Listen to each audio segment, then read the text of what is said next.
देख रहे हैं लाइव 7। नमस्कार, लाइव 7 विशेष में आपका स्वागत है। मैं हूं ज्ञान रंजन। दोस्तों, आपने देखा था कि 3 अप्रैल को किस तरह से बोकारो में विस्थापित वाला जो आंदोलन हुआ था उसमें प्रेम कुमार महतो नाम के एक युवक की मौत भी हो गई थी। लेकिन खबर यहीं तक नहीं रुक जाती है। अब एक नया, एक तरह से कह सकते हैं नई चर्चा शुरू हो गई है राजनीति में। आखिर विधायक और टाइगर जयराम महतो को किससे है जान का खतरा? कौन उसके जान के दुश्मन बने हुए हैं? आखिर ऐसी क्या स्थिति बनी कि जेल कैंप के केंद्रीय सचिव को केंद्रीय गृह मंत्री अमित शाह को पत्र लिखना पड़ा कि टाइगर जयराम महतो को जेड श्रेणी की सुरक्षा दिलाई जाए। आखिर ऐसा क्या कुछ घटित हुआ? क्यों जेल कैंप के लोगों को लगता है कि टाइगर जयराम महतो असुरक्षित हैं और उनको सीधे जेड श्रेणी की सुरक्षा यानी सर्वोच्च सुरक्षा जो होती है वो मिलनी चाहिए? क्या है वजह इसका? क्या उस दिन जो घटना घटी थी बोकारो में और जिस तरह से श्वेता सिंह समर्थक और जयराम समर्थकों के बीच बातें हुई थी और उनके गाड़ी के जयराम महतो के गाड़ी का नंबर प्लेट वगैरह तोड़ दिया गया था, क्या इससे यह स्थिति उत्पन्न हुई है? और अब आखिर ऐसी क्या स्थिति बनी कि टाइगर जयराम महतो ने बोकारो स्टील थाने में जाकर के विधायक श्वेता सिंह सहित 4 लोगों पर एफआईआर लॉन्च करवाया है? क्या यह मामला ऐसा था कि उसमें एफआईआर दर्ज हो? और आखिर क्या श्वेता सिंह के पीछे एफआईआर दर्ज कराने पीछे श्वेता सिंह के नाम के पीछे का वजह क्या है? उनके तो समर्थक उनको रोक रहे थे। हर सवाल के बारे में आपको हम विस्तार से बताएंगे। क्या चल रही है बोकारो की राजनीति ये भी हम बताएंगे। कहां छूट गए विस्थापित 2 विधायकों की टकराव में ये भी हम आपको बताएंगे। लेकिन उससे पहले सुनिए कि जब जेड श्रेणी की सुरक्षा और श्वेता सिंह पर एफआईआर दर्ज किया गया तो उसके बाद किस तरह के बयान आए, जयराम महतो ने क्या कहा, श्वेता सिंह ने क्या कहा और वहां के डीएसपी ने क्या कुछ कहा, पहले आप उसको सुन लीजिए। नंबर प्लेट नहीं था, वो ड्यूटी की 94,000 मतदाताओं का मान सम्मान था, उनके समर्थकों ने तोड़ा ही नहीं, जमीन पर पटका। तो ये अवमानना में नहीं आएगा क्या? जब अपने पे आता है तो वो खड़ी हो जाती है सदन में और स्पीकर से न्याय मांगने लगती है। खुद उन्होंने स्वीकार भी किया शराब के लिए उन्होंने, जब तो जाने ना बोलना चाहते लेकिन सच तो वो भी नहीं छुपा पाए। उसकी जो तमाम फुटेज उपलब्ध है, हमने उस आवेदन पत्र में भी जो लिखा है थाना प्रभारी और पुलिस अधीक्षक से लिखा है कि अगर आप कक्षा नहीं गए हम आपको फुटेज आपको उपलब्ध करा देते हैं। सकता है उसके बाद हमने आवेदन नहीं। तो इस तरह के विधायक इस तरह के काम संभाली को किसी भी एंगल से देखिए, हम वहाँ किसी भी हम वहाँ हम उनके खिलाफ नारेबाजी करवाते, अपने समर्थकों का वोटिंग करवाते तो समझ में आता है। हम उतरे भी नहीं थे, अपने स्कॉर्पियो से विरोध करने आ गए। और देखिए पहला लाइन उनका यही था जो शायद थोड़ी भीड़ होने के कारण कैच नहीं हो पाया कि आप यहाँ से चले जाइए, ये आपका विधानसभा नहीं है। चलिए ठीक। अब एक बात बताइए, ये तर्क भी उनका बिल्कुल कुतर्क है। किसी आंदोलन को समर्थन देने के लिए सिमरी मिथिला के विधायक आए, कारमारा के विधायक आए, चंदनकियारी के विधायक आए, 4 अपूर्व विधायक, बगोदर के पूर्व विधायक आए, तब तो इनको दिक्कत नहीं है। तो कहीं ना कहीं जयराम महतो के आने से अगर आपको दिक्कत हो तो स्पष्ट है कोई ना कोई साजिश और कुछ ऐसी चीज़ें हैं जिनका भंडाफोड़ हो जाएगा। इसलिए सबको कहीं किस तरह का साजिश हो सकता है, संभावना से इनकार नहीं कर सकते। आप देख सकते हैं विगत 3-4 दिनों से मेरे साथ जिस प्रकार की जानकर अनजाने जो घटनाएं घट रही हैं उससे आप इनकार नहीं कर सकते। हमें लगता है कि इनको सबको दिक्कत हमसे ही है। ठीक है, कोई विधायक नहीं है दूसरा से, पर ये है ये प्रोटोकॉल में भी नहीं है। ये किसी भी जो आपका विधायक का जो एक नियमावली होती है उसमें भी नहीं है। एक विधायक जब पूरे विधानसभा में कहीं का समस्या उठा सकता है तो कहीं जा भी सकता है, ये भी है। तभी पता चला मीडिया बंधुओं से कि डुमरी के जो माननीय विधायक हैं उन्होंने हम पे एफआईआर किया है।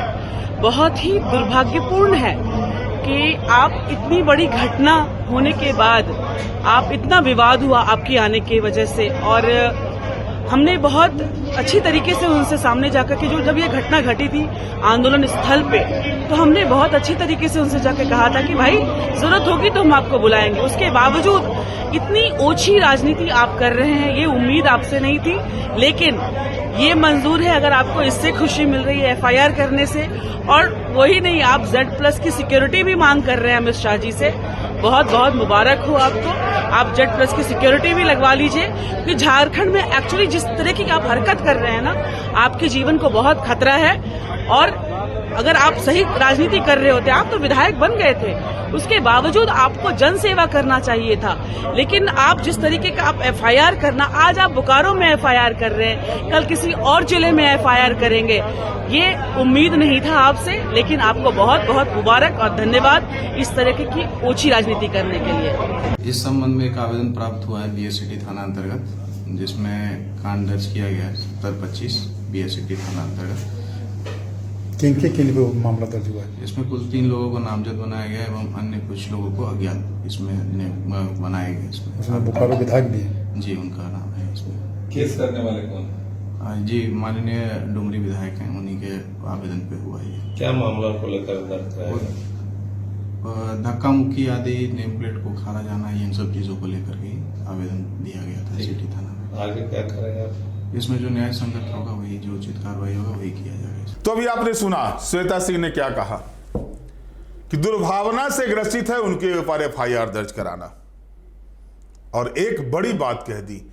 आखिर ऐसा क्या करते हैं कि Z श्रेणी की असुरक्षित हो गए हैं जयराम महतो, उनको Z श्रेणी की सुरक्षा चाहिए। दोस्तों, लगातार आप देख रहे होंगे कि जिस तरह से टाइगर जयराम महतो हर मामले में अपने आप को शामिल करते हैं, लेकिन सबसे दुर्भाग्यपूर्ण बात यह होती है कि परिणाम तक वो चीजें नहीं पहुंच पाती। श्वेता सिंह वर्सेस जयराम महतो बोकारो में होता है विस्थापन के आंदोलन को लेकर के, और इन दोनों के बीच में ढुल्लू महतो आते हैं, चंद्रप्रकाश चौधरी आते हैं, और वो वाहवाही लूट के वहां से निकल जाते हैं। ये स्थिति बनती है। एक और जयराम महतो का यह कहना है कि अन्य विधायक सांसद आते हैं तो उसको श्वेता सिंह बैठा के खीर खिलाती है, लेकिन वो जब गए थे तो आखिर क्या स्थिति बनी। और श्वेता सिंह का यह कहना है कि मैंने उनको कहा कि आपकी आवश्यकता होगी, मैं आपको बुला लूंगी यहां पर, आप कृपया अभी जाइए, माहौल को शांत करना है। अब कितनी सच्चाई, किस बातों में सच्चाई है, यह तो अलग विषय है। लेकिन जो जयराम महतो वर्सेस श्वेता सिंह के बीच जो शुरुआत हुई है 3 तारीख से मामला, यह अब अलग रूप ले लिया है। जो दंश रांची ने झेला, 2 दंश झारखंड ने झेला 2002 में, वो स्थिति बनने जा रही थी बोकारो में। उसमें कहिए कि वहां के जिला प्रशासन और अन्य लोगों ने मिलकर के, विधायक सांसदों ने मिलकर के वहां पर मामले को शांत कराया। लेकिन आज भी वो सवाल खड़े हैं कि 84 गांव की जमीन जो गई हुई है बोकारो स्टील सिटी के बीच में निर्माण में, और वहां के विस्थापितों का जो मामला है, कहां गया वो आंदोलन, क्या हो रहा है, उसके लिए कौन आवाज उठा रहे हैं।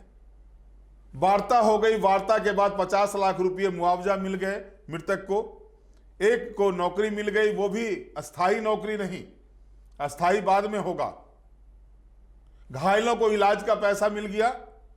क्या इतना ही इतिश्री है? क्या इतने भर से काम हो गया? क्या गाड़ियों के आग के हवाले करना, मोटरसाइकिल को आग के हवाले करना, बोकारो शहर को अस्त व्यस्त कर देना, अशांत कर देना, क्या उसकी परिणति इतने भर से शांत हो जाती है? एक युवक की मौत हो जाती है, क्या उसकी मौत, उसकी शहादत जो है सिर्फ ये कह देने भर से कि 50 लाख रुपए का मुआवजा और एक को अस्थायी नौकरी दे देने भर से काम हो जाता है? सवाल कई उठते हैं। लेकिन नाक की लड़ाई है विधायकों की, प्रतिष्ठा की बात हो गई है विधायकों की। जनहित के मुद्दे में जब राजनीति घुसती है तो जनहित का मुद्दा यूं का यूं ही रह जाता है, और राजनीति जो है जो प्रबल हो जाती है, और उस राजनीति में पिसते हैं आम लोग। और बोकारो विस्थापितों के साथ यही हो रहा है। जिन मुद्दों को लेकर के श्वेता सिंह निकली थी, जिन मुद्दों के साथ वो खड़ी थी, उन मुद्दों के बीच में जिस तरह से टाइगर जयराम महतो की एंट्री के बाद से एक माहौल चेंज होता है, माहौल बदलता है, या यूं कहें माहौल बिगड़ता है। और उसके बाद की ये परिणति होती है कि एक एफआईआर लॉन्च कराया जाता है। हालांकि जयराम महतो ने कहा कि उनके कार्यकर्ता ने गृह मंत्री को पत्र लिखा है, उनको वो धन्यवाद देते हैं, लेकिन इतने भर से नहीं होता है। आखिर केंद्रीय सचिव का जो पद होता है महत्वपूर्ण पद होता है पार्टी के भीतर में। जो केंद्रीय सचिव राजदेश रतन ने जो पत्र लिखा है प्रधानमंत्री कार्यालय को, जेड श्रेणी की सुरक्षा जो है सो केंद्र सरकार की ओर से भी मिलती है और राज्य सरकार में भी स्पेशल ब्रांच को लिखना पड़ता है। स्पेशल ब्रांच को नहीं सूचित किया गया, सीधे तौर पर जो है सो मिनिस्ट्री ऑफ होम अफेयर्स को सूचित किया गया, होम मिनिस्टर को पत्र लिखा गया और उस पत्र को लिख के वायरल किया गया बजावता। क्या है इसके पीछे का सच? क्या सही में जयराम महतो को डर है? क्योंकि कई मर्तबा वो कह दिए हैं, उनका बयान आया है सार्वजनिक तौर पर कि महतो नेता लोग ही मरने के लिए ही होते हैं। उन्होंने कईयों का उदाहरण दिया, रघुनाथ महतो का उदाहरण दिया, निर्मल महतो का उदाहरण दिया, विनोद बिहारी महतो का उदाहरण दिया, कई नेताओं का उदाहरण दिया उन्होंने। और साथ में ये भी कहते हैं लेकिन वो डरने वाले नहीं हैं। अगर कोई चाहेगा कि दबा देगा तो वो दबने वाले में से नहीं है। लेकिन लोकतांत्रिक प्रक्रिया के हिसाब से जो चीजें होती है, आंदोलन केवल उग्र रूप, केवल भगत सिंह के तरह ही आंदोलन नहीं होता है, गांधी के आंदोलन को भी लोगों को ध्यान में रखना चाहिए। राष्ट्रपिता ने भी आंदोलन किया था आजादी के लिए, लेकिन उनके आंदोलन में खून खराबा नहीं होता था, मारपीट नहीं होती थी।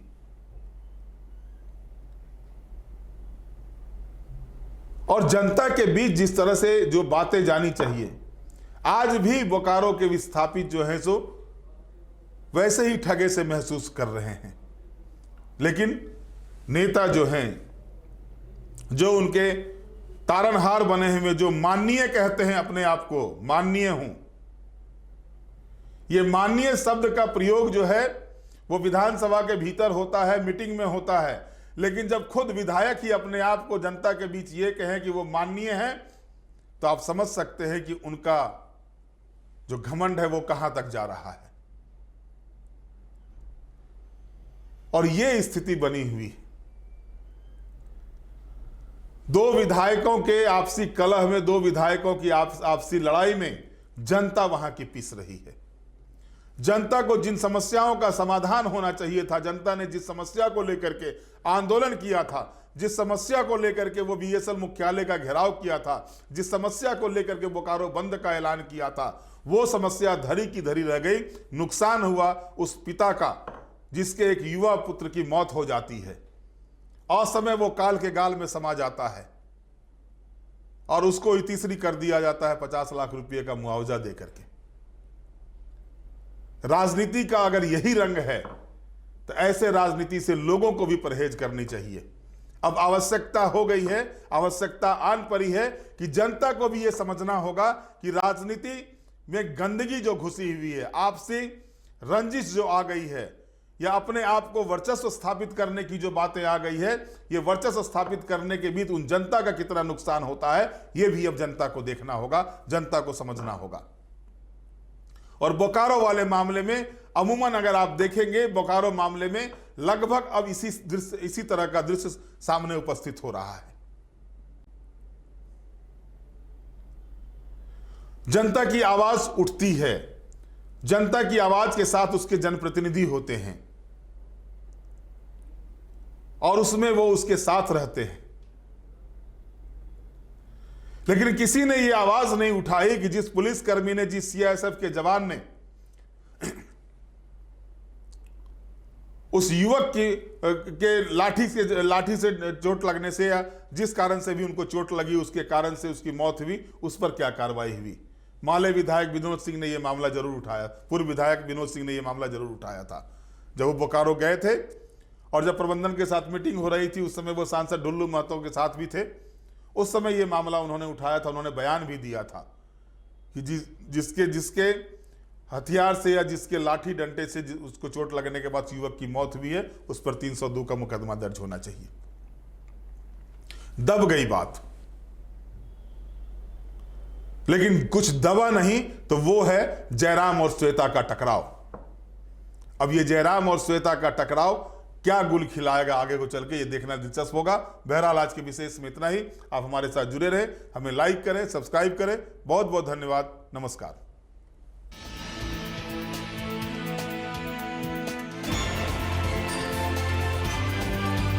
आप देख रहे हैं लाइव 7।